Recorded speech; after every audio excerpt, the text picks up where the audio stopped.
കഴിഞ്ഞ ദിവസം നമ്മളൊരു വീഡിയോ ചെയ്തിരുന്നു. നമ്മുടെ ഒരു സംഘപ്രവർത്തകനെ സാമ്പത്തികമായിട്ട് സഹായിക്കാൻ വേണ്ടി തന്നെയായിരുന്നു. അതിലെ യാഥാർത്ഥ്യങ്ങൾ പറഞ്ഞുകൊണ്ടുള്ള വീഡിയോയുടെ വിശദ വിവരങ്ങൾ അറിയേണ്ടവർക്ക് നമ്മുടെ ഈ വീഡിയോ കഴിഞ്ഞ ഉടനെ ആദ്യ കമന്റ് ആയിട്ട് അത് പിൻ ചെയ്ത് വെക്കുന്നതാണ്. അത് എല്ലാ മാന്യ പ്രേക്ഷകരും കാണേണ്ടതുണ്ട്. കാരണം നമുക്കറിയാം, ഇവിടെ നിരോധിക്കപ്പെട്ട പോപ്പുലർ ഫ്രണ്ട് എന്ന് പറയുന്ന ഭീകര സംഘടന, മുസ്ലിം ഭീകര സംഘടന, ആ ഭീകര സംഘടനയും SDP-യുമായി ചേർന്നുകൊണ്ട് നമ്മുടെ ഒരു സംഘപ്രവർത്തകനെ കള്ളക്കേസിൽ കുരുക്കിയതാണ് വിഷയം. അപ്പൊ അത് വിശദമായിട്ട് ഞാൻ മുൻപൊരു വീഡിയോയിൽ കഴിഞ്ഞ ദിവസം പറഞ്ഞിട്ടുണ്ട്. അത് ഇവിടെ പിൻ ചെയ്ത് വെക്കുന്നുണ്ട്. അപ്പോൾ അത് എല്ലാവരും ഒന്ന് പോയി കാണുക. എന്നിട്ട് ആ പയ്യനെ സഹായിക്കാൻ വേണ്ടി നമ്മളൊരു നിയമസഹായ വേദി എന്നുള്ള രീതിയിൽ നമ്മളൊരു കൂട്ടായ്മ ഉണ്ടാക്കിയിട്ടുണ്ട്. അപ്പൊ അതിലേക്ക് സഹായം ചെയ്യാൻ വേണ്ടിയിട്ടുള്ള ഗൂഗിൾ പേ നമ്പർ, എല്ലാ UPI ട്രാൻസാക്ഷനും ഈ 2 നമ്പറുകളിലേക്ക് ചെയ്യാം. ഇനി UPI ട്രാൻസാക്ഷൻ അല്ല, അക്കൗണ്ട് ത്രൂ ചെയ്യുന്നവർക്ക് വേണ്ടിയിട്ട് അക്കൗണ്ട് വിവരങ്ങളും ഇവിടെ പ്രദർശിപ്പിക്കുന്നുണ്ട്. അപ്പോൾ ഇതിൽ ഏതാണോ നിങ്ങൾക്ക് സ്യൂട്ടബിൾ അതിലേക്ക് നിങ്ങൾ ചെയ്യുക. അത് എന്റെ വ്യക്തിപരമായിട്ടുള്ള അക്കൗണ്ട് ഡീറ്റെയിൽസ് ആണ് ഇവിടെ കൊടുത്തിട്ടുള്ളത്. കാരണം ഇത് താൽക്കാലികമായിട്ട് നമ്മളിപ്പോൾ ക്രിയേറ്റ് ചെയ്തിട്ടുള്ള ഒരു നിയമസഹായ വേദിയാണ്. ഇനി അതിനൊരു ലീഗൽ ഫോമിലേക്ക് നമ്മൾ മാറ്റാൻ വേണ്ടി തീരുമാനിച്ചിട്ടുണ്ട്. കാരണം നമ്മളെ ഒരുപാട് സഹോദരങ്ങൾ ഇത്തരത്തിൽ ഒരുപാട് ബുദ്ധിമുട്ടുകൾ അനുഭവിക്കുന്നുണ്ട്. ഇതിലേക്ക് എല്ലാവരും സഹായം ചെയ്യുക. ആ വ്യക്തിയുടെ എന്താണ് കേസ്, എല്ലാ വിശദ വിവരങ്ങളും ഇന്നലെ ഒരു വീഡിയോ നമ്മൾ ചെയ്തിട്ടുണ്ട്. ആ വീഡിയോയുടെ ലിങ്ക് നമ്മുടെ ആദ്യ കമന്റ് ആയിട്ട് പിൻ ചെയ്ത് വെക്കുന്നുണ്ട്. നമസ്കാരം പ്രേക്ഷകരെ, വലിയ സ്നേഹ നമസ്കാരം.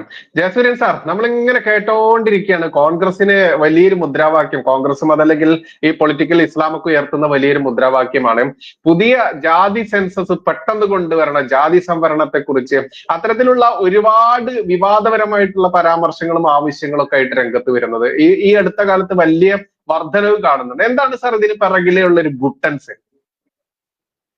ഇത് വളരെ വലിയ ഒരു ഗൂഢാലോചനയാണ്. ജാതി സെൻസസ് എന്ന് പറയുമ്പോൾ, അല്ലെങ്കിൽ ജാതി സംവരണം എന്ന് പറയുമ്പോൾ അതിൽ ഹിന്ദുക്കൾ മാത്രമേ ഉള്ളൂ. അതിൽ മുസ്ലിങ്ങളില്ല, ക്രിസ്ത്യാനികളില്ല. കാരണം മുസ്ലിങ്ങളിൽ ജാതിയില്ല, ക്രിസ്ത്യാനികളിൽ ജാതിയില്ല. അതുകൊണ്ട് അവർക്ക് ജാതി സംവരണമില്ല, ജാതി സെൻസസിന്റെ ആവശ്യമില്ല. ഇതാണ് പൊതുവെ ഇവിടെ കമ്മ്യൂണിസ്റ്റുകാരും കോൺഗ്രസ്സുകാരും പരത്തിയിരിക്കുന്ന ഒരു വലിയ ശാസ്ത്രീയ നുണ. സത്യത്തിൽ ഈ ജാതി സെൻസസ് വേണമെന്ന് ആദ്യം പറഞ്ഞത് ബി ജെ പി ജാതി സെൻസസ് വേണമെന്ന് പറയാൻ കാരണം ജാതിയുടെ പേരിൽ വിവേചനം അനുഭവിച്ച ഹിന്ദു ജനവിഭാഗങ്ങൾക്ക് നീതി ലഭിക്കണം എന്നുള്ളത് കൊണ്ടാണ്. അതുകൊണ്ട് 2011 സെൻസസ് നടക്കാതെ പോയ കൊറോണയുടെ സാഹചര്യത്തിന് ശേഷം പുതിയ സെൻസസ് നടത്തി അതിന്റെ അടിസ്ഥാനത്തിൽ ഈ ജാതി സെൻസസിന്റെ കാര്യത്തിൽ പുനരാലോചന വേണമെങ്കിൽ അത് പുനഃക്രമീകരിക്കണം. ഇതാണ് BJPയുടെ അഭിപ്രായം. എന്നാൽ ഇടയ്ക്കിടയ്ക്കുണ്ടാകുന്ന ഇലക്ഷനുകൾ, പ്രത്യേകിച്ച് നമ്മുടെ ലോക്സഭാ ഇലക്ഷൻ സമയത്ത് ഈ ജാതി സെൻസസ് വിവാദം ഉയർത്തിക്കൊണ്ടുവന്ന് ഹിന്ദുക്കളെ തമ്മിലടിപ്പിക്കാനുള്ള ഒരു ഗൂഢമായ ലക്ഷ്യം ഇവിടെ ഈ ജോർജ് സോറോസ് അടക്കമുള്ള വിദേശ ശക്തികളുടെ പണം പറ്റുന്നതായ ഇവിടുത്തെ ബുദ്ധിജീവി സമൂഹം, രാഷ്ട്രീയ പാർട്ടികൾ, മീഡിയ, ഇവരെല്ലാം ചേർന്ന് ഉയർത്തിക്കൊണ്ടുവന്നു. അവരുദ്ദേശിച്ചത് ഇത്രയേ ഉള്ളൂ: ജാതി സെൻസസ് വിവാദം ഉണ്ടാക്കുകയാണ് എങ്കിൽ 100,000 ജാതികൾ, എണ്ണിയാൽ തീരാത്ത ജാതികൾ, ഉപജാതികൾ, അവർക്കിടയിൽ OBC, OEC, SC, ST, നിരവധി വിഭാഗങ്ങൾ, ഇത് ഒരു ആശയക്കുഴപ്പം ഉണ്ടാക്കി കഴിഞ്ഞാൽ ഈ ആശയക്കുഴപ്പത്തിന്റെ പേരിൽ ഹിന്ദുക്കൾ തമ്മിലടിക്കും. ഹിന്ദുക്കൾ തമ്മിലടിച്ചാൽ അതിനിടയിൽ നിന്ന് രാഷ്ട്രീയ ലാഭം കൊയ്യാൻ കോൺഗ്രസിനും CPM-നും നന്നായിട്ട് അറിയാം. ഇതിന് എരിവ് കൂട്ടാൻ വേണ്ടി ഇസ്ലാമിക ക്രൈസ്തവ മതങ്ങൾക്കുള്ളിൽ ഈ ജാതി ആനുകൂല്യങ്ങൾ വേണം എന്ന ആവശ്യം ഉയർന്നിട്ടുണ്ട്. അതിന്റെ പിന്നിലും കമ്മ്യൂണിസ്റ്റ് കോൺഗ്രസ് ശക്തികളാണ്. അതിന്റെ പിന്നിലും വൈദേശിക കരങ്ങൾ ഉണ്ടോ എന്ന് നമ്മൾ സംശയിക്കുകയും വേണം. കാരണം ഭാരതം എന്ന് പറയുന്നത് കഴിഞ്ഞ 75 വർഷം കൊണ്ട് ലോകത്തെ വൻശക്തി രാഷ്ട്രങ്ങളോട് കിടപിടിക്കുന്ന ഒരു ശക്തിയായി മാറിക്കഴിഞ്ഞു. ഇവിടെ ജനാധിപത്യം പച്ച പിടിക്കില്ല എന്നാണ് ഇവരൊക്കെ ധരിച്ചത്. പക്ഷെ നന്നായി ജനാധിപത്യം കൈകാര്യം ചെയ്തു. ഇവിടുത്തെ ഈ വലിയ പോപ്പുലേഷൻ തീറ്റിപ്പോറ്റാൻ കഴിയാത്തതാണെന്നാണ് അവർ കരുതിയത്. പക്ഷെ നമ്മൾ ആ കാര്യത്തിൽ ഭക്ഷ്യ സ്വയം പര്യാപ്തത നേടിയെന്ന് മാത്രമല്ല, ലോകത്ത് ഏറ്റവും കൂടുതൽ ഭക്ഷ്യധാന്യങ്ങളും ഭക്ഷ്യവിഭവങ്ങളും ഉണ്ടാക്കുന്ന രാജ്യമായി മാറി. കയറ്റുമതിയും തുടങ്ങി. പിന്നെ ഇവര് പലരും ധരിച്ചത് 16 ഭാഷകൾ, 18 ഭാഷകൾ, അപ്പോ 18 കഷ്ണങ്ങളായിട്ട് നമ്മൾ പൊട്ടിച്ചിതറിപ്പോകും എന്ന് വിചാരിച്ചു. അങ്ങനെയൊന്നും സംഭവിച്ചില്ല. പിന്നെ എണ്ണിയാലൊടുങ്ങാത്ത ജാതികൾ, ആയിരക്കണക്കിന് ജാതികൾ. ഈ ജാതികളൊക്കെ തമ്മിലടിച്ച് വിദേശ രാജ്യങ്ങളിലൊക്കെ ഗോത്ര കലാപങ്ങൾ ഉണ്ടാകുന്നത് പോലെ എല്ലാ ജാതികളും ആയുധമെടുത്ത്, ബോംബെടുത്ത് വലിയ കലാപങ്ങൾ ഇന്ത്യയുടെ മണ്ണിലുണ്ടാകും. അങ്ങനെ ഇന്ത്യ ആഭ്യന്തര കുഴപ്പങ്ങൾ കൊണ്ട് തകർന്ന് താഴെ വീഴും. ഇതൊക്കെ ബ്രിട്ടീഷുകാരും പാശ്ചാത്യരും ഇന്ത്യയുടെ സ്വാതന്ത്ര്യം കിട്ടിയ കാലഘട്ടം മുതൽ പറയുന്ന കാര്യമാണ്. പക്ഷെ ഇതൊന്നും സംഭവിക്കുന്നില്ല. ഇന്ത്യയെ ഒറ്റക്കെട്ടായി നിർത്തുന്ന ഒരു ഭാരതീയ വികാരവും ഭാരതീയ ജനതാ പാർട്ടിയും ഇപ്പോഴുണ്ട്. അതുകൊണ്ട് ഐക്യവും അഖണ്ഡതയും കാത്തു സൂക്ഷിച്ചുകൊണ്ട് അതിശക്തമായ ഒരു രാഷ്ട്രമായി ഭാരതം ഉയർത്തെഴുന്നേൽക്കുകയാണ്. ഇപ്പൊ അമേരിക്ക, റഷ്യ, ചൈന എന്നൊന്നും അല്ല ലോകം പറയുന്നത്. മോദി ഇന്ത്യ എന്ന് മാത്രം. അത്രയും വലിയ മാറ്റം ഉണ്ടായി. അപ്പോൾ സഹിക്കില്ല. അമേരിക്കയ്ക്കോ യൂറോപ്യൻ ശക്തികൾക്കോ ചൈനയ്ക്കോ റഷ്യയ്ക്കോ മറ്റാർക്കും സഹിക്കാൻ കഴിയുന്ന കാര്യമല്ല. പ്രത്യേകിച്ച് ഇസ്ലാമിക ശക്തികൾ തക്കം പാർത്ത് ഭാരതത്തിൽ പുതിയ ഒരു ഇസ്ലാമിക സർവാധിപത്യം ഉണ്ടാക്കണം, അതിനുവേണ്ടി പരിശ്രമിക്കുക. അവർക്ക് വലിയ അജണ്ടയൊക്കെ ഉണ്ട്. നമുക്കറിയാം 47 ഇത് ഈ 2047 ആകുമ്പോഴേക്കും ഇസ്ലാമിക രാഷ്ട്രമാക്കി തീർക്കും എന്നൊക്കെ പറയുന്ന അജണ്ടകളൊക്കെ ഉണ്ട്. അപ്പോൾ ഇവരെല്ലാം ഒറ്റക്കെട്ടായി നിന്നുകൊണ്ടാണ് ഭാരതത്തെ തകർക്കാൻ വേണ്ടി ഈ ജാതി സെൻസസ് ഒരു വിവാദമാക്കി ചർച്ചയാക്കി കൊണ്ടുവരുന്നത്. എന്നാൽ ഞാനിവിടെ ആഗ്രഹിക്കുന്നതും ഞാൻ പറയാൻ പോകുന്നതും ജാതി സെൻസസിനെ സ്വാഗതം ചെയ്യണം എന്ന് തന്നെയാണ്. ഈ ജാതി സെൻസസ് നടപ്പാവുക എന്ന് പറയുന്നത് ഏതൊരു മതത്തിനകത്തും അതിന്റെ ആഭ്യന്തരമായ വിഭവങ്ങളെ വിതരണം ചെയ്യുന്ന കാര്യത്തിൽ വളരെ നല്ല ഒരു സംവിധാനമാണ്. അപ്പൊ ഭാരതത്തിലെ സനാതന ധർമ്മത്തിൽ, ഹിന്ദു മതം എന്ന് ഞാൻ പറയുന്നില്ല, സനാതന ധർമ്മത്തിൽ ഈ ജാതി വ്യവസ്ഥ ഉണ്ടായത് ഉച്ചനീചത്വത്തിന്റെ പേരിലൊന്നും അല്ല. ഉച്ചനീചത്വമൊക്കെ പിന്നെ ഉണ്ടായതാണ്. ജാതി സംവിധാനം ഉണ്ടായത് ജന്മനാ ജായതേ ശൂദ്ര കർമ്മണാ ജായതേ ദ്വിജ. ജനിക്കുമ്പോൾ എല്ലാവരും ശൂദ്രനാണ്, കർമ്മം കൊണ്ടാണ് ഓരോ വർണ്ണങ്ങൾ സ്വീകരിക്കുന്നത് എന്ന് പറഞ്ഞിട്ടുള്ളത് പോലെ നമ്മൾ ഏത് കർമ്മമാണോ ചെയ്യുന്നത് ആ ജാതിയാണ്. ഒരു ദിവസം തന്നെ പലവിധ കർമ്മങ്ങൾ ചെയ്യുന്നുണ്ടെങ്കിൽ നമ്മൾ പല ജാതി കർമ്മങ്ങൾ ചെയ്യുന്നുണ്ട്. അപ്പൊ അത് ആ വിഷയത്തിലേക്ക് പോയാൽ അത് വേറൊരു വിഷയമാണ്. അതുകൊണ്ട് ഞാൻ അതിലേക്ക് പോകുന്നില്ല. എന്നാൽ ഞാനിവിടെ പറയുന്ന ഒരു കാര്യം, ഈ ഹിന്ദുവിനെ മാത്രം എന്തിനാണ് ഈ കൊത്തി കീറുന്നത് എന്നാണ്. ഇപ്പൊ ഞാനൊരു ഒറ്റ ഉദാഹരണം പറയാം. ഇപ്പൊ ശബരിമല മണ്ഡലക്കാലമാണ്, എല്ലാവരും ശബരിമലയ്ക്ക് പോവാണ്. ശബരിമലയിൽ എത്തുമ്പോൾ അവിടെ ഏത് ജാതി ഏത് മതം എന്ന ചോദ്യമില്ല. ഹിന്ദു വിഭാഗത്തിലെ എല്ലാ ജാതിയിലുള്ളവർക്കും ശബരിമലയിൽ ദർശനം നടത്താം, വഴിപാട് നടത്താം, ആരാധന നടത്താം, പ്രാർത്ഥിക്കാം, എന്ത് വേണേലും ചെയ്യാം.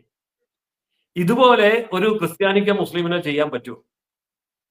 അപ്പോൾ അവിടെ സുന്നി മുസ്ലിമിനെ ഷിയ മുസ്ലിമിന്റെ പള്ളി കയറ്റത്തില്ല. ഷിയ മുസ്ലിമിന്റെ പള്ളിയിൽ അഹമ്മദിയ മുസ്ലിമിനെ കയറ്റത്തില്ല. അഹമ്മദിയ മുസ്ലിമിന്റെ പള്ളിയിൽ വഹാബി മുസ്ലിമിനെ കയറ്റത്തില്ല.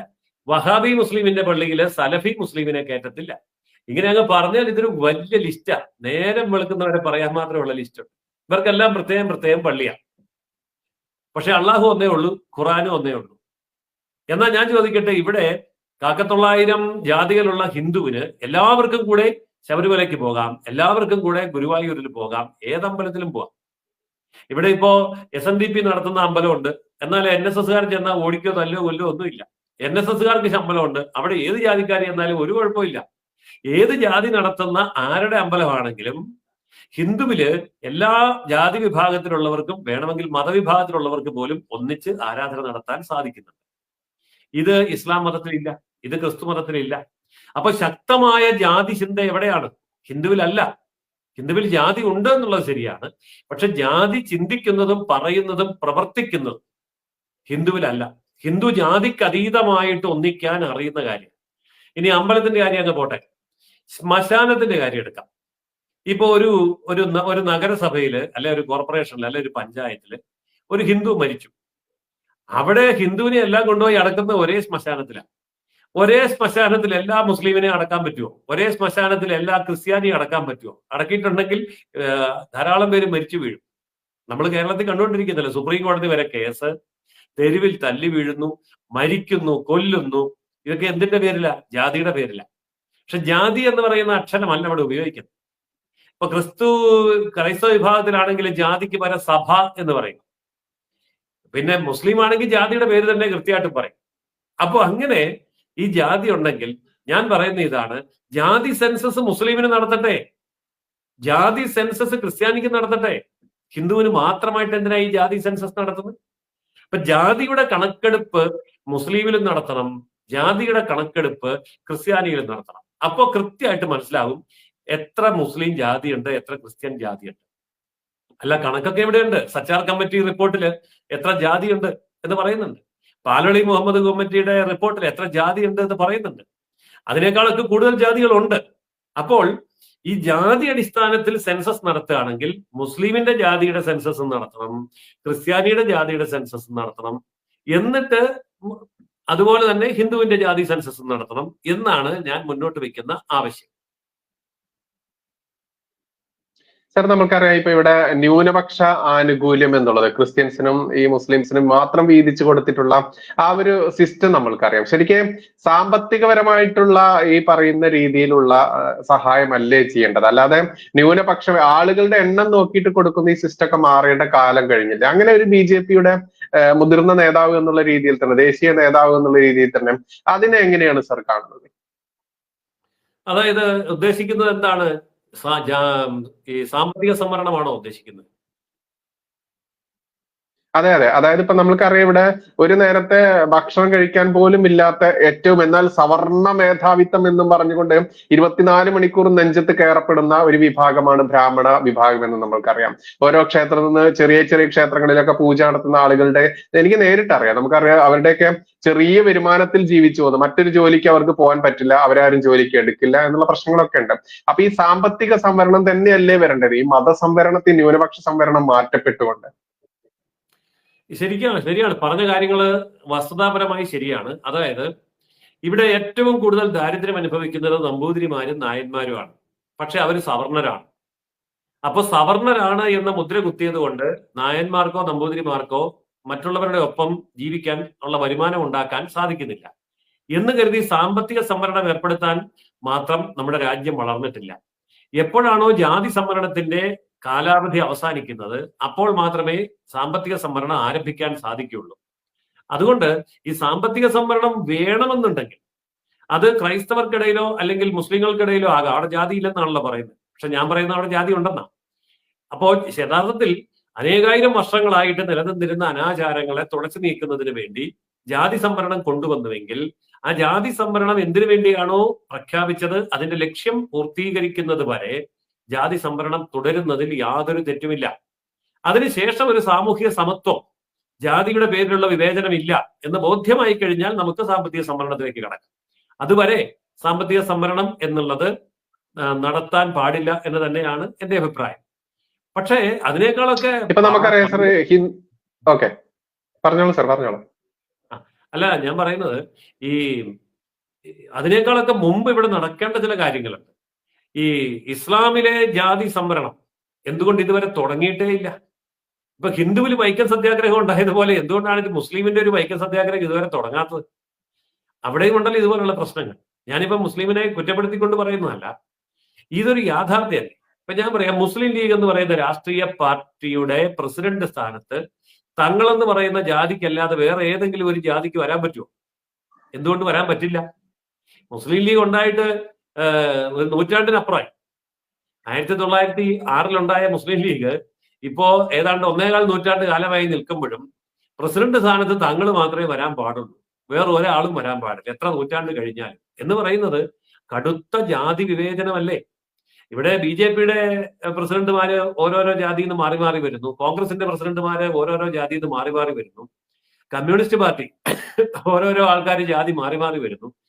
പക്ഷെ മുസ്ലിം ലീഗിന്റെ പ്രസിഡന്റ് മാത്രം ജാതി മാറാൻ പാടില്ല, കുടുംബം പോലും മാറാൻ പാടില്ല, ഒരു പ്രത്യേക കുടുംബത്തിൽപ്പെട്ട ഒരു പ്രത്യേക ജാതിയിൽപ്പെട്ട ആൾക്കാർ മാത്രമേ പാടുള്ളൂ എന്ന് പറയുമ്പോൾ അത് മുസ്ലിമിനെ മറ്റ് ഇതര വിഭാഗങ്ങളോട് കാണിക്കുന്ന കൊടിയ അനീതിയല്ലേ? ആ അനീതി നമ്മൾ മാറ്റേണ്ടതല്ലേ? ഇനി അത് പോട്ടെ, മുസ്ലിം ലീഗിന്റെ സംസ്ഥാന പ്രസിഡന്റ് എന്നുള്ള ഭാഗം പോട്ടെ, പള്ളിക്കമ്മിറ്റി, മുസ്ലിമിന്റെ പള്ളിക്കമ്മിറ്റിയിൽ എല്ലാ ജാതിക്കാർക്കും പ്രവേശനമുണ്ടോ? കഴിഞ്ഞ വർഷമാണ് പത്രങ്ങളിലൊക്കെ വന്നൊരു വാർത്തയാണ്, ചങ്ങനാശ്ശേരിയിലെ ഒരു മുസ്ലിം പള്ളിയില് ഒരു താഴ്ന്ന ജാതിക്കാരൻ കമ്മിറ്റിക്കാരനായി പോയതിന്റെ അല്ലെങ്കിൽ അംഗമായിട്ട് കയറി ഒപ്പിട്ടതിന്റെ പേരിൽ അവനെ നോട്ടീസ് കൊടുത്ത് പുറത്താക്കി. അപ്പോ ഇത് ഹിന്ദുവിനിടയ്ക്കാണ് സംഭവിച്ചിരുന്നെങ്കിൽ എന്തായിരുന്നു പുകില്? എന്ത് വലിയ വാർത്ത ഉണ്ടാകുമായിരുന്നു. ഇപ്പോ പ്രബുദ്ധ കേരളത്തിലായതുകൊണ്ട് ഇത് വാർത്ത പോലും ആയില്ല. അപ്പോ അങ്ങനെ നോക്കുമ്പോൾ നമ്മൾ കൃത്യമായും അടയാളപ്പെടുത്തേണ്ട ചില കാര്യങ്ങളുണ്ട്. അത് ഞാൻ കേരളത്തിന്റെ ഒരു ലിസ്റ്റ് തന്നെ പൂർണ്ണമായിട്ട് എനിക്ക് അവതരിപ്പിക്കാൻ മാത്രമുള്ള അറിവ് കിട്ടിയിട്ടില്ല എങ്കിൽ പോലും ഞാൻ അന്വേഷിച്ചിടത്തോളം കേരളത്തിനകത്ത് തന്നെ എന്തുമാത്രം ജാതികളാണ് മുസ്ലിമിനുള്ളത്. ഈ ഓരോ മുസ്ലിമിന്റെ ഓരോ ജാതിക്കും ഓരോ വിധത്തിലുള്ള ഉച്ചനീചത്വങ്ങൾ അടിച്ചേൽപ്പിച്ചിട്ടുണ്ട്. അപ്പോൾ അതിന്റെ അടിസ്ഥാനത്തിൽ നമ്മൾ ഇസ്ലാമിനെ അഖിലേന്ത്യാ തലത്തിൽ നോക്കുകയാണെങ്കിൽ 7 വലിയ വിഭാഗങ്ങൾ അതിലുണ്ടെന്ന് കാണാം. അതായത് സുന്നി, ഷിയ, വഹാബി, സലഫി, ബൈരേൽവി, സൂഫി, ദിയോബന്തി എന്ന് പറയുന്ന 7 വിഭാഗമുണ്ട് എന്നാണ് അഖിലേന്ത്യാ അടിസ്ഥാനത്തിൽ തന്നെ കാണുന്നത്. ഇനി അത് താഴേക്ക് വരുമ്പോൾ അഷറഫ് എന്ന് പറയുന്ന ഒരു ഉന്നത വിഭാഗമുണ്ട്. അതൊക്കെ സവർണന്മാരാണ്. അതായത് പത്താനികള്, ഷെയ്ഖുകള്, സയ്യദ്, മുഗളന്മാരുടെ പിൻഗാമികള്, ഇവരൊക്കെയാണ് ഈ അഷറഫ് വിഭാഗത്തിൽ വരുന്നത്. ഇനി താഴോട്ടൊക്കെ വരുമ്പോൾ വേറെ ചില ആൾക്കാരുണ്ട്. ഇപ്പൊ കേരളത്തിൽ വരികയാണെങ്കിൽ ഈ പുസലന്മാരെന്ന് പറയുന്ന ഒരു മുസ്ലിം ജാതിയുണ്ട്, മുക്കോമാർ. അപ്പോ അത് താഴ്ന്ന ജാതിയാണ്. അതുപോലെ ഒസാൻ എന്ന് പറയുന്ന ഒരു ജാതിയുണ്ട്, ബാർബറ, മുസ്ലിമിന്റെ ബാർബറ. എന്നാൽ തങ്ങൾ എന്ന് പറഞ്ഞാൽ മുഹമ്മദിന്റെ കുടുംബത്തിന്റെ പാരമ്പര്യം, വംശപാരമ്പര്യം ഉള്ളവരാണെന്ന് പറയും. റാവുത്തർ എന്ന് പറയുന്ന മുസ്ലിം ജാതിയുണ്ട്, തമിഴ്നാട്ടിലെ കച്ചവട വിഭാഗത്തിൽപ്പെടുന്ന ആൾക്കാരാണ്. പിന്നെ അറബ് പാരമ്പര്യമുള്ളവരാണെന്ന് അഭിമാനിക്കുന്ന വട്ടക്കോളികൾ, ഭട്കാലികൾ, നവയത്കൾ എന്നൊക്കെ പറഞ്ഞിട്ടുള്ള ഒരു ജാതിയുണ്ട്. പിന്നെ കപ്പിത്താന്മാരായിട്ട് കപ്പലോടിച്ച് നടന്നിരുന്നവരുടെ ജാതിയാണ് നഹാസ് എന്ന് പറയുന്നത്. സമുദ്രത്തിൽ കൂടി പോയി വ്യാപാരം നടത്തുന്നവരാണ് മരക്കാന്മാര്. അതുപോലെ ഇറാനിൽ നിന്ന് വന്ന വംശപാരമ്പര്യമുള്ളവരാണ് കേയിമാര്. ഒമാനിൽ നിന്ന് വന്ന വംശപാരമ്പര്യം പറയുന്നവരാണ് കോയമാര്. അതുപോലെ അറബി വംശത്തിന്റെ പാരമ്പര്യം പറയുന്നവരാണ് കുരുക്കൾ. തമിഴ്നാട്ടിൽ നിന്ന് വന്ന വേറൊരു ജാതിയാണ് നൈനാൻ. ദഖ്നി ഭാഷ സംസാരിക്കുന്ന പഠാനികളുടെ പിൻഗാമികളാണ് ദഖ്നികൾ.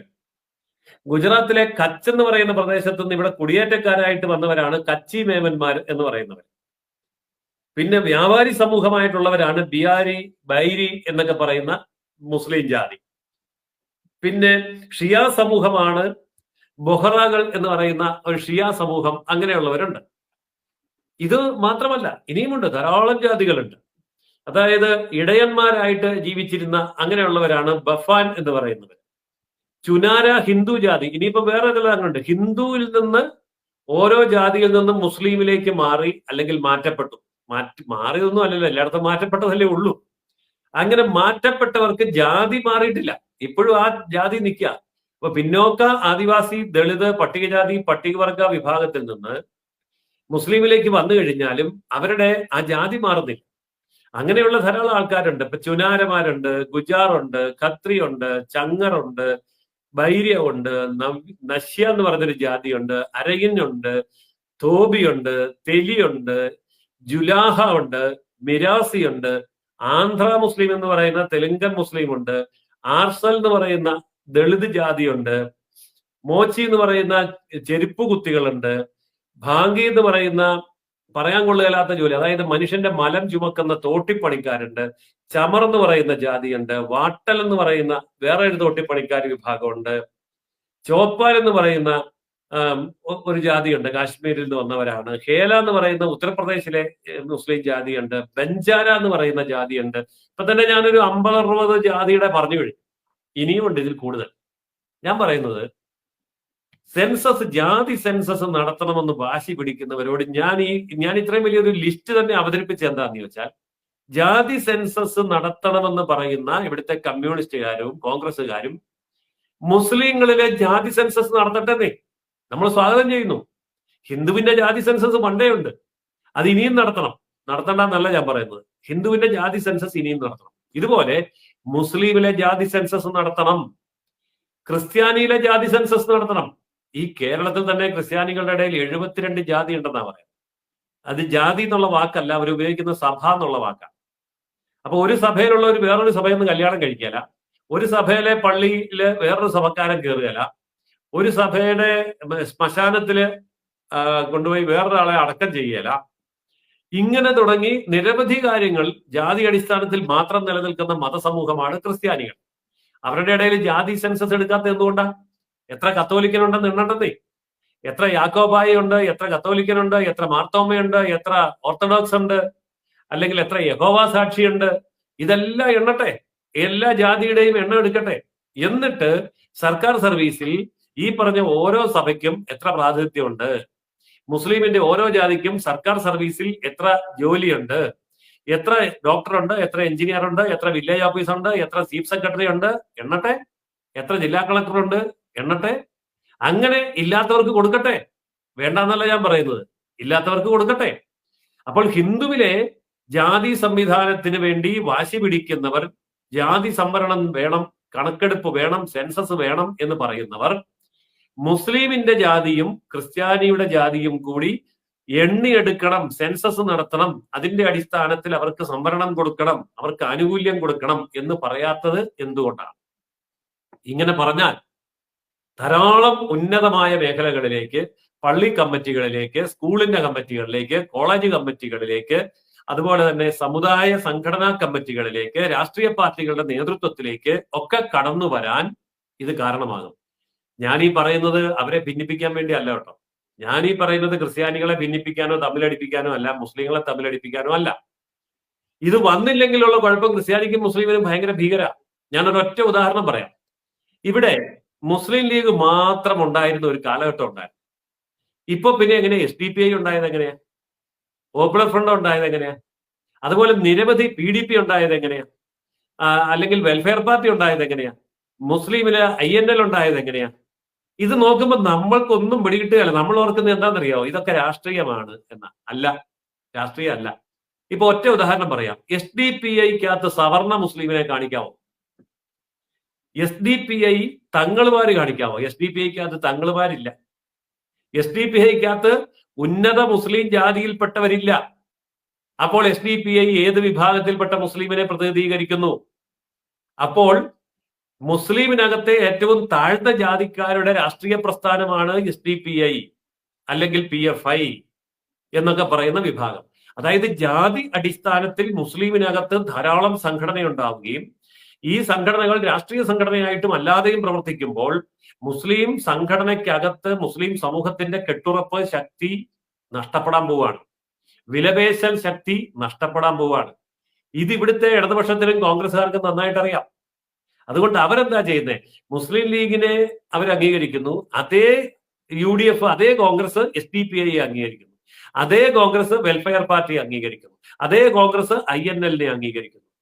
ഇത് പണ്ട് കരുണാകരൻ കേരളത്തിൽ കളിച്ച കളിയാണ്. കരുണാകരന്റെ മന്ത്രിസഭയില് നായന്മാരുടെ പാർട്ടി NDP ഉണ്ടാക്കി 5 MLA കൊടുത്തു, ഒരു മന്ത്രിയെ കൊടുത്തു. അത് കരുണാകരന്റെ കൂടെ. ഈഴവന്റെ പാർട്ടി SRP ഉണ്ടാക്കി 3 MLA കൊടുത്തു, ഒരാളെ മന്ത്രിയാക്കി. അതും കരുണാകരന്റെ കൂടെ. അങ്ങനെ ഹിന്ദുവിനെ കൊത്തിക്കീറി കഷ്ണം കഷ്ണമാക്കി ഓരോ കഷ്ണവും എന്റെ കൂടെ. ഞാൻ ഓർക്കുന്നുണ്ട്, എന്റെ ചെറുപ്പകാലത്ത് P. സുന്ദരം എന്ന് പറഞ്ഞൊരു MLA ഉണ്ട്, പാലക്കാട് നിന്ന് സ്ഥിരം ജയിച്ചുകൊണ്ടിരുന്നത്. PSP എന്ന് പറഞ്ഞൊരു പാർട്ടി, പഴയ പാർട്ടിയാണ്. ആ PSPയുടെ പ്രതിനിധിയായിട്ട് ഈ സുന്ദരം എന്നും അവിടുന്ന് ജയിക്കും. ഒരു ബ്രാഹ്മണനാണ്. അപ്പൊ ബ്രാഹ്മണന്റെ ഒരു MLA, ഒരു മന്ത്രി. അങ്ങനെ എല്ലാവരെയും പ്രത്യേകം കഷണമാക്കി കൂട്ടിനകത്തിട്ട് വളർത്തി ഓരോരുത്തർക്കും ഓരോ മന്ത്രിയെയും കൊടുത്ത് എല്ലാ ജാതിയെയും കൂടെ നിർത്തുന്ന അതേ തന്ത്രം ഹിന്ദുവിന്റെ അടുത്ത് പണ്ട് പ്രയോഗിച്ച് വിജയിക്കുകയും ഹിന്ദുവിനെ തല്ലി തകർക്കുകയും ചെയ്ത അതേ തന്ത്രം ഇന്ന് മുസ്ലിമിന്റെ അടുത്ത് ചെയ്തുകൊണ്ടിരിക്കുക. ഞാൻ സത്യത്തിൽ ഇപ്പോ നമ്മൾ നടത്തുന്ന ഈ ചർച്ച കൊണ്ട് മുസ്ലിം സമൂഹത്തിനാണ് ഏറ്റവും വലിയ ഗുണം കിട്ടാൻ പോകുന്നത്. കാരണം അവരെ തമ്മിൽ തല്ലിച്ച് തല കീറിച്ച് നശിപ്പിക്കുന്ന UDF LDFന്റെ ഈ തന്ത്രം കേരളത്തിൽ ഒരു ചാനലും ഇന്ന് വരെ ചർച്ച ചെയ്തിട്ടില്ല, ഒരു പത്രക്കാരനും എഴുതിയിട്ടില്ല. ആദ്യമായിട്ടായിരിക്കും ന്യൂസ് കഫേ ചാനലിൽ ഈ വിഷയം ചർച്ചയ്ക്ക് വരുന്നത്. അതുകൊണ്ട് നമ്മളെ ഈ ചർച്ച കേൾക്കുന്ന കേരളത്തിലെ മുസ്ലിം ജാതി വിഭാഗക്കാർ കൃത്യമായിട്ട് മനസ്സിലാക്കണമെന്ന് ഞാൻ അഭ്യർത്ഥിക്കുകയാണ്. നിങ്ങളെ ഓരോ ജാതിയാക്കി തിരിച്ച് ഉയർന്നവന്റെ ജാതി, അവർണ മുസ്ലിം, സവർണ മുസ്ലിം, ദളിത് മുസ്ലിം, അങ്ങനെ പല കഷണമാക്കി മാറ്റി ഓരോ കഷണത്തിനും ഓരോ രാഷ്ട്രീയ പാർട്ടി ഉണ്ടാക്കി അതിനെ മുഴുവൻ UDFും LDFും കൂടെ വീതിച്ചെടുത്ത് ദുർബലമാക്കുകയാണ് നിങ്ങളെ. എന്തിനാണെന്നറിയാമോ? ഇപ്പോ ഒരു സംഭവം നടക്കുന്നുണ്ടല്ലോ, അടുത്ത മുഖ്യമന്ത്രി ആരാകണമെന്നുള്ളത് മുസ്ലിം ലീഗ് തീരുമാനിക്കും എന്ന ഒരു അവസ്ഥ വന്നിട്ടുണ്ട്. ഇപ്പൊ കുഞ്ഞാലിക്കുട്ടിക്കും തങ്ങളുമാർക്കും എല്ലാം നല്ലൊരു വിലയാണെന്ന് അവർ ധരിക്കുന്നത്. ഈ കുഞ്ഞാലിക്കുട്ടിയും തങ്ങളും ഒക്കെ ഓർത്തിരിക്കുന്ന ഈ കോൺഗ്രസ്സുകാർ തീരെ പൊട്ടന്മാരാണെന്നാണോ? ഈ മാർക്സിസ്റ്റുകാർ തീരെ പൊട്ടന്മാരാണെന്നാണോ?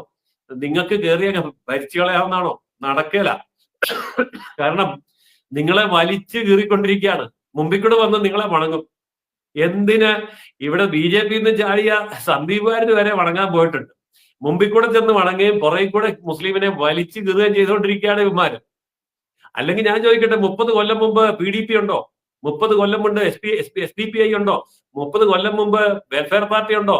30 കൊല്ലം മുമ്പ് INL ഉണ്ടോ? എത്ര മുസ്ലിം പാർട്ടിയാണ് ഇപ്പോ? അപ്പോ മുസ്ലിം പാർട്ടി 30 കൊല്ലം മുമ്പ് ജമാഅത്തെ ഇസ്ലാമിക്ക് ഇത്ര ശക്തിയുണ്ടോ? അപ്പോ അവരൊക്കെ ഇന്ന് രാഷ്ട്രീയ ശക്തിയായി വന്നുവെങ്കിൽ ഈ രാഷ്ട്രീയ ശക്തികളെ ഉണ്ടാക്കിയത് ഇവിടുത്തെ കമ്മ്യൂണിസ്റ്റുകാരും കോൺഗ്രസ്സുകാരും. അതുകൊണ്ട് മുസ്ലിമിനെ വളക്കാൻ വേണ്ടിയല്ല അവർ കൂടിയിരിക്കുന്നത്, തകർക്കാൻ വേണ്ടി തന്നെയാണ്. ഇത് നേരത്തെ ക്രിസ്ത്യാനിയുടെ ഇടയ്ക്ക് ചെയ്തു. ഇപ്പൊ നമ്മൾ നോക്കുമ്പോൾ മാണി കേരള കോൺഗ്രസ്, ജോസഫ് കേരള കോൺഗ്രസ്, അനൂപ് ജേക്കബിന്റെ കേരള കോൺഗ്രസ് എന്നൊക്കെ പറയുമ്പോൾ നമ്മൾ മൊത്തം ക്രിസ്ത്യാനി എന്നാണ് പറയുന്നത്. പക്ഷെ അതിനകത്തെ ജാതി വിഭാഗത്തിലേക്ക് പോകുമ്പോഴാണ് ഓരോ കേരള കോൺഗ്രസ് ക്രിസ്ത്യാനിയിലെ ഓരോ ജാതിയുടെ കേരള കോൺഗ്രസ് ആണെന്ന്, അത് നമുക്ക് വേറെ ദിവസം ചർച്ച ചെയ്യാം. അത്രമാത്രം വലിയ വിഷയമാണ്. അപ്പോ ഞാനിത് കൺക്ലൂഡ് ചെയ്യാൻ ആഗ്രഹിക്കുന്നത് ഇങ്ങനെയാണ്: ഈ ഹിന്ദു ജാതി സെൻസസ് നടത്തണം എന്ന് വാശി പിടിക്കുന്നവൻ മുസ്ലിം ജാതി സെൻസസ് നടത്തി മുസ്ലിമിനെ രക്ഷിക്കട്ടെ. ഇത് മുസ്ലിങ്ങൾ ആവശ്യപ്പെടണമെന്നാണ് ഞാൻ പറയുന്നത്. മുസ്ലിമിലെ ജാതിയിലെ വിവേചനം അനുഭവിക്കുന്ന, അവഗണന അനുഭവിക്കുന്ന ജാതിക്കാരുണ്ടല്ലോ. ഇപ്പോ ഈ ഒരു മുസ്ലിം മരിച്ചു കഴിഞ്ഞാൽ മൃതശരീരം വൃത്തിയാക്കുന്ന ജാതി വരെ ഉണ്ടെന്നാണ് ഞാൻ കേട്ടിട്ടുള്ളത്. മുടി വെട്ടുന്ന ജാതി, തുണി അലക്കുന്ന ജാതി, മൃതശരീരം കുളിപ്പിക്കുന്ന ജാതി അടക്കമുണ്ട്. ഇവരൊന്നും ഒരിക്കലും MLA ആയിട്ടില്ല, ഇവരൊന്നും ഒരിക്കലും മന്ത്രി ആയിട്ടില്ല, ഇവരൊന്നും ഒരിക്കലും മുസ്ലിം ലീഗിന്റെ ജില്ലാ പ്രസിഡന്റ് ആയിട്ടില്ല, ഇവരൊന്നും ഒരിക്കൽ മുസ്ലിമിന്റെ സംസ്ഥാന പ്രസിഡന്റും ആയിട്ടില്ല, ആകാനും പോകുന്നില്ല. അപ്പൊ ഇവരൊക്കെ ഇന്ന് അടിമകളായിട്ട് കിടന്നാൽ മതിയോ? അതുകൊണ്ട് മുസ്ലിം ജനവിഭാഗത്തിൽ ഇതുവരെ പ്രാതിനിധ്യം ലഭിക്കാത്ത ചെറുതും വലുതും ഇടത്തരവുമായിട്ടുള്ള ഏതാണ്ട് 100ഓളം ജാതികൾ ഈ കൊച്ചു കേരളത്തിൽ മുസ്ലിമിനകത്തുണ്ട്. അവർക്കൊക്കെ ഭരണത്തിൽ MLA-മാരെ കിട്ടണം, MP-മാരെ കിട്ടണം, മന്ത്രിമാരെ കിട്ടണം, ജില്ലാ panchayat president, block panchayat president, ഗ്രാമപഞ്ചായത്ത് പ്രസിഡന്റിനെ കിട്ടണം. ഇപ്പോൾ മുസ്ലിമിലെ സവർണ വിഭാഗങ്ങൾക്ക് മാത്രമാണ് മന്ത്രി, MP, MLA, ജില്ലാ panchayat president, block panchayat president എല്ലാം കിട്ടിക്കൊണ്ടിരിക്കുന്നത്, കോർപ്പറേഷൻ പ്രസിഡന്റുമാര് എല്ലാം കിട്ടിക്കൊണ്ടിരിക്കുന്നത്. മുസ്ലിമിലെ അധസ്ഥിത വിഭാഗം, അവർണ വിഭാഗം അടിച്ചമർത്തപ്പെടുകയാണ്. ആരും അവർക്ക് വേണ്ടി ശബ്ദം ഉയർത്താനില്ല. അതുകൊണ്ട് അവരുടെ ശബ്ദം മുഴങ്ങണം, അവരും അവകാശ പോരാട്ടങ്ങൾക്ക് തയ്യാറാകണം എന്നുള്ളതാണ് എനിക്ക് സൂചിപ്പിക്കാനുള്ളതിന്റെ ചുരുക്കം. സർ, ഈ ഫസൽ ഗഫൂറിന്റെ ഒരു വീഡിയോ കുറച്ച് മാസങ്ങൾക്ക് മുമ്പേ അല്ലെങ്കിൽ വർഷങ്ങൾക്ക് മുമ്പേ വൈറലായിട്ടുള്ള ഒരു വീഡിയോ ഉണ്ട്. അയാൾ പറയുന്നുണ്ട് അതില് നായന്മാർ ഇത്ര ശതമാനം, ഈഴവർ ഇത്ര ശതമാനം, മറ്റ് ഒട്ടേറെ എല്ലാ വിഭാഗങ്ങളും എടുത്തെടുത്ത് പറഞ്ഞുകൊണ്ട് അവസാനം ഇസ്ലാം ഇത്ര ശതമാനമായിട്ടുണ്ട്, ഇവിടെ ഞങ്ങൾ ഭൂരിപക്ഷമാണ് ഈ കേരളത്തിൽ നിന്ന് വലിയൊരു വൈറലായിട്ടുള്ള ഒരു വീഡിയോ ഇറങ്ങിയിട്ടുണ്ടായിരുന്നു. ഈ വീഡിയോയിലൂടെ ഇയാൾ ഇത് പറയുന്നതിലൂടെ ഇയാൾ ലക്ഷ്യം വെക്കുന്നത് എന്താണ്? എന്റെ ഒരു സംശയമാണ് കേട്ടോ, അതൊന്ന് ദൂരീകരിക്കാൻ കൂടി വേണ്ടിയിട്ടാണ് ഈ ചോദ്യം. അതായത് ഓൾ ഇന്ത്യ തലത്തിലും സംസ്ഥാന തലത്തിലും മുസ്ലിമിന്റെ ഒരു വലിയ ഈ പൊളിറ്റിക്കൽ ഇസ്ലാമിന്റെ ഒരു അജണ്ട ഉണ്ട്. അവർ പറയുന്നത് ഈ OBC, ദളിത്, SC ST എന്ന് പറയുന്നതൊന്നും ഹിന്ദുക്കളല്ല എന്നുള്ള. അങ്ങനെ അവർ പറയുന്നത് വളരെ ബുദ്ധിപൂർവമാണ്. കാരണം ഇവിടുത്തെ ക്ഷേത്രങ്ങളുടെ തന്ത്രി, പൂജാരി, അതുപോലെ തന്നെ ഉടമസ്ഥ അവകാശം എടുത്ത് നോക്കിയാൽ അതൊക്കെ തന്നെ ഇവിടുത്തെ ഒരു സവർണ വിഭാഗത്തിൻ്റെതാണ് കൂടുതലും. പക്ഷെ അതെങ്ങനെ വന്നു? അതായത് ഓരോ വിഭാഗത്തിനും ഓരോ ജോലി കൊടുത്തപ്പോ ക്ഷേത്രം ഭരിക്കുന്ന ഒരു വിഭാഗം ക്ഷേത്രപാലകന്മാര്, ക്ഷേത്രത്തിൽ പൂജിക്കുന്നവരൊരു വിഭാഗം ക്ഷേത്ര പൂജാരിമാര്, അവിടെ തന്ത്രവിദ്യ നടത്തുന്നവര് തന്ത്രിമാര്, അവിടെ മാല കെട്ടുന്നവര് ഭാര്യന്മാര്, അങ്ങനെ ഓരോന്നിനും ഓരോ പണി കൊടുത്തപ്പോൾ അവരെല്ലാം ഓരോ ജാതിയായി. ഇതൊക്കെ പെട്ടെന്നുണ്ടായതല്ല, അനേകായിരം വർഷങ്ങളായിട്ട് വന്ന് ജാതിയായതാണ്. അങ്ങനെ ഓരോരുത്തർക്കും സമൂഹത്തിൽ ഓരോ ഡ്യൂട്ടി കൊടുത്തു. അതുകൊണ്ട് ഇപ്പോൾ എന്ത് സംഭവിച്ചു എന്ന് ചോദിച്ചാൽ എല്ലാവർക്കും അവരവരുടേതെന്ന് പറയാവുന്ന എല്ലാ ക്ഷേത്രങ്ങളും പൊതുവായിട്ട് ഉപയോഗിക്കാം. അങ്ങനെ ഒരു ഗുണമുണ്ട്, അത് നമ്മൾ കാണാതിരുന്നുകൂടാ. അപ്പോൾ എന്നാൽ ഇവിടെ അങ്ങനെയാണോ? മുസ്ലിമിൽ അങ്ങനെയല്ല. ഒരു ജാതിക്കാരന്റെ പള്ളി വേറൊരു ജാതി കയറത്തില്ല. ക്രിസ്ത്യാനിയിൽ അങ്ങനെയാ, ഒരു ജാതിക്കാരന്റെ പള്ളി വേറൊരു പള്ളി കയറത്തില്ല. അതുപോലെ തന്നെ ശ്മശാനത്തിൽ കയറത്തില്ല, കൺവെൻഷനിൽ കയറത്തില്ല. ഇപ്പം ക്രൈസ്തവരുടെ ഏറ്റവും വലിയ കൺവെൻഷൻ ആണല്ലോ മാരാമൺ കൺവെൻഷൻ. മാരാമൺ കൺവെൻഷനിൽ ഏത് സഭയാ നടത്തുന്നത് വെച്ചാൽ അവരാണ് വരുന്നത്, അല്ലാത്തവർ പോകുക പോലും ഇല്ല. അപ്പൊ ആ രീതിയിൽ ഉള്ള ഒരവസ്ഥ മാറി എല്ലാവർക്കും അവരവരുടേതായിട്ടുള്ള ഒരു തുല്യമായ അവകാശങ്ങൾ ലഭിക്കണം. ഇത് ലഭിക്കണമെങ്കിൽ ഇവിടെ ഫസൽ ഗഫൂർ ഉദ്ദേശിക്കുന്ന രീതിയിൽ പോയാൽ പോരാ. അവർക്ക് ആധിപത്യം കിട്ടണമെങ്കിൽ OBC, SC ST വിഭാഗങ്ങൾ ഹിന്ദു അല്ല എന്ന് വരുത്തിയിട്ട് അവരെ കൂടി മുസ്ലിമിന്റെ കൂടെ കൂട്ടുക. മുസ്ലിങ്ങൾ ഇവരുടെ അവകാശ സംരക്ഷണത്തിന് വേണ്ടി നിങ്ങളെ സഹായിക്കും, സവർണ ഹിന്ദുക്കളിൽ നിന്ന് നിങ്ങളെ രക്ഷിക്കും എന്ന് പറഞ്ഞൊരു അജണ്ട കൊണ്ടുവന്ന് അവരെ ഒന്നിപ്പിച്ച് നിർത്തി ഒരു വോട്ട് ബാങ്ക് ആക്കുക എന്നുള്ളതാണ് ഫസൽ ഗഫൂറിന്റെ ലക്ഷ്യം. നടക്കാത്ത സ്വപ്നമാണ്, പക്ഷെ അങ്ങനെ ഒരു അജണ്ട ഉണ്ട്. പക്ഷെ ആ അജണ്ട അവര് വിളിച്ചു പറഞ്ഞുകൊണ്ട് നടക്കുമ്പോൾ ഇത് മറുവശത്തുള്ള കേൾക്കുന്നുണ്ടെന്നുള്ളതും ഇതുപോലെ തിരിച്ചുള്ള മാന്തൽ വരുമെന്നുള്ളതും ഫസൽ ഗഫൂറിന് അത്രയും ബുദ്ധിയൊന്നുമില്ല. അതുകൊണ്ടാണ് അയാൾ ഇത് തുറന്നു പറഞ്ഞത്. പക്ഷെ ഇതേ ആശയം തിരിച്ചൊന്ന് പറഞ്ഞതിരിക്കട്ടെ. മുസ്ലിമിലെ തങ്ങളുമാരെയും മുസ്ലിങ്ങളിലെ ഉന്നതന്മാരെയും അങ്ങോട്ട് മാറ്റി നിർത്തിയിട്ട് മുസ്ലിങ്ങളിലെ അടിമകളായിട്ടുള്ള ജാതികളുണ്ടല്ലോ, അടിമ ജാതികൾ, ആ വാക്കാണ് ഏറ്റവും നല്ലത്. മുസ്ലിം സമൂഹത്തിലെ അടിമ ജാതികളെ മൊത്തം BJP ഇങ്ങോട്ട് പിടിക്കുകയാണെന്നിരിക്കട്ടെ. വാ, നിങ്ങളെ മുസ്ലിങ്ങളെ ഉള്ളതിനേക്കാൾ കൂടുതൽ അംഗീകാരം തരാം, നിങ്ങൾക്ക് MLA തരാം, നിങ്ങൾക്ക് മന്ത്രി തരാം, നിങ്ങൾക്ക് അധികാരം തരാം, നിങ്ങൾക്ക് കോർപ്പറേഷൻ തരാം, നിങ്ങൾക്ക് കോളേജ് തരാം, സ്കൂള് തരാം, ഇൻഡസ്ട്രി തരാം എന്ന് പറഞ്ഞ് മനഃപൂർവ്വം അവരെ ഇങ്ങനെ പിടിക്കുകയാണെന്നുണ്ടെങ്കിൽ ഫസൽ ഗഫൂറിന്റെ അസ്ത്രം അസ്തമിച്ചു പോകും. ഇവിടെ ഇപ്പൊ ഞാൻ ആര്യാടൻ മുഹമ്മദിന്റെ ഒരു ജസ്റ്റ് ഗൂഗിൾ ചെയ്ത് നോക്കുകയായിരുന്നു. ആര്യാടൻ മുഹമ്മദ് ഞങ്ങളുടെ നിലമ്പൂർ MLA ആയിരുന്ന സമയത്ത് അദ്ദേഹം പറഞ്ഞൊരു കാര്യമുണ്ട്. നിന്റെയൊക്കെ ബാപ്പാന്റെ ബാപ്പാന്റെ ബാപ്പാന്റെ ബാപ്പാന്റെ ബാപ്പാന്റെ പേര് നോക്കിക്കഴിഞ്ഞാൽ ശങ്കരനും അയ്യപ്പനും ആയിരിക്കും എന്നുള്ളത്. അതുപോലെ ഉമ്മാടെ പറയും ജാനകി അല്ലെങ്കിൽ സതി സീതയൊക്കെ ആകും എന്നുള്ളത് പച്ചയ്ക്ക് പറയാൻ ധൈര്യം കാണിച്ച തന്റേടിയായിട്ടുള്ള ഒരു കോൺഗ്രസ് നേതാവ് തന്നെയാണ്, മുതിർന്ന നേതാവ് തന്നെയായിരുന്നു. അദ്ദേഹം പറഞ്ഞത് തന്നെയാണ് ഈ അവസാന സമയത്ത് പറയാനുള്ളത്. കാരണം നിങ്ങളൊക്കെ എത്ര ജാതി സെൻസസ് ഇവിടെ ഹിന്ദുക്കളെ വിഭജിക്കാൻ വേണ്ടി ആ വിഭജനത്തിലൂടെ രാഷ്ട്രീയ നേട്ടം നേടിക്കൊണ്ട് ഹിന്ദുവിന്റെ നെഞ്ചത്ത് അതെങ്കിലും തലയിൽ കയറി ചവിട്ടി മെതിച്ചു കഴിഞ്ഞാലും ഇവിടെ ഞങ്ങൾക്ക് പറയാനുള്ളത് അത്ര മാത്രമേ ഉള്ളൂ. എങ്ങനെയാണ് നിങ്ങളൊക്കെ കടന്നു വന്നത് എന്നുള്ളത്. കാരണം നമ്മൾ കണ്ടതാണ് സൗദി അറേബ്യ തന്നെ അവരുടെ വിഷയത്തിൽ ഈ കേരളത്തിലടക്കമുള്ള ഇവിടുത്തെ ഇസ്ലാമുകൾ ഇടപെട്ട് സംസാരിക്കുന്ന സമയത്തൊക്കെ അവർ പറഞ്ഞിട്ടുണ്ട്, ഞങ്ങൾക്ക് മതം മാറിയ ഹിന്ദുവിന്റെ അതല്ലെങ്കിൽ മുസ്ലിമിന്റെ അഭിപ്രായം ഞങ്ങൾക്ക് വേണ്ട എന്ന് കട്ടയ്ക്ക് പറഞ്ഞിട്ടുണ്ട്. ഇനി എന്തെങ്കിലും വിട്ടുപോയതുണ്ടോ സർ കൂട്ടിച്ചേർക്കാൻ? പ്രത്യേകിച്ച് അങ്ങനെ വിട്ടുപോയ കാര്യങ്ങളൊന്നുമില്ല. യഥാർത്ഥത്തിൽ ജാതി സെൻസസിന് വേണ്ടി മുറവിളി കൂട്ടുന്ന കമ്മ്യൂണിസ്റ്റുകാരും കോൺഗ്രസ്സുകാരും അത് ഹിന്ദു സമൂഹത്തിനിടയിൽ മാത്രമായിട്ട് ഒതുക്കാൻ പാടില്ല. ജാതി സെൻസസ് നടത്തുന്നുവെങ്കിൽ മുസ്ലിമിന്റെ ജാതി സെൻസസ് നടത്തട്ടെ, ക്രിസ്ത്യാനിയുടെ ജാതി സെൻസസ് നടത്തട്ടെ, ഹിന്ദുവിന്റെ ജാതി സെൻസസ് നടത്തട്ടെ, എന്നിട്ട് അവരിൽ ഇതുവരെ ആനുകൂല്യങ്ങൾ കിട്ടാത്ത സമൂഹത്തിന് അത് കൊടുക്കട്ടെ, അങ്ങനെ സാമൂഹിക സമത്വം ഉറപ്പുവരുത്തട്ടെ. ഇത് BJP മുന്നോട്ട് വെക്കാൻ തയ്യാറാണ്. BJP ഈ ഒരു ലൈൻ എടുത്താൽ കോൺഗ്രസ്സുകാരും കമ്മ്യൂണിസ്റ്റുകാരും എന്തു പറയുന്നു എന്നുള്ളതാണ് എനിക്ക് ചോദിക്കാനുള്ളത്. എന്തായാലും ഇത്രയും ഗംഭീരമായി തന്നെ ഈ ഒരു വിഷയത്തിൽ ജയസൂര്യൻ സാർ കട്ടയ്ക്ക് ചോദ്യം തന്നെ ഉന്നയിച്ചു. അതിൽ വലിയ വെല്ലുവിളിയായിട്ട് തന്നെയാണ് പ്രേക്ഷകരിലേക്ക് ഇട്ടിരിക്കുന്നത്. മാക്സിമം ആളുകളിലേക്ക് എത്തിക്കുക. കാരണം എന്താണ് ഇതിന് പിറകിലെ ജാതി സെൻസസിന് പിറകിലെ ഉദ്ദേശ ലക്ഷ്യം എന്നുള്ളത് ഹിന്ദുക്കൾ അതല്ലെങ്കിൽ ക്രിസ്ത്യാനികൾ മുസ്ലിങ്ങൾ എല്ലാ വിഭാഗത്തിലുള്ള ആളുകളും തിരിച്ചറിയേണ്ടതുണ്ടെന്ന് മാത്രമേ പറയാനുള്ളൂ. എന്തായാലും ജയസൂര്യൻ സാറിന്റെ പെർമിഷനോടുകൂടി നമുക്ക് ഈ സെഷനോട് വൈൻഡ് അപ്പ് ചെയ്യാം. ഇനി ക്രിസ്ത്യൻസിന്റെ ഇവരിലിടയിലുള്ള അതുമായി ബന്ധപ്പെട്ട ഒരു സെഷൻ നമ്മൾ വെക്കുന്നുണ്ട്. അതുവരെ തൽക്കാലം നമുക്ക് ഈ സെഷൻ വൈൻഡ് അപ്പ് ചെയ്യാം. നന്ദി, നമസ്കാരം. ജയ് ഹിന്ദ്, ജയ് ശ്രീറാം.